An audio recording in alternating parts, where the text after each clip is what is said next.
মনোবীক্ষণ polyclinic, চিকিৎসার জগতে এক দশক। এখন এখানে সব বিষয়ে ডাক্তারবাবু একসাথে তলায়। ফোন করুন 7477999515 এই নম্বরে। সায়ন্তিকা বন্দ্যোপাধ্যায় এবং রিয়াত হোসেন সরকারের শপথ গ্রহণ ঘিরে জট। প্রতিবাদে রাজভবনের সামনে ধর্নায় বরাহনগর এবং ভগবানগোলা বিধানসভা উপনির্বাচনের জয়ী দুই তৃণমূল প্রার্থী।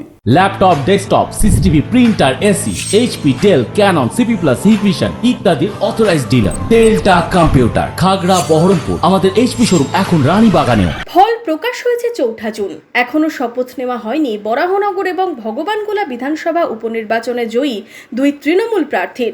দীর্ঘ টালবাহানার পর মঙ্গলবারই রাজভবন জানিয়েছিল বুধবার বরাহনগরের সায়ন্তিকা বন্দ্যোপাধ্যায় ও ভগবানগোলার রিয়াত হোসেন সরকারের শপথের জন্য ব্যবস্থা থাকবে, তবে তা হবে রাজভবনে।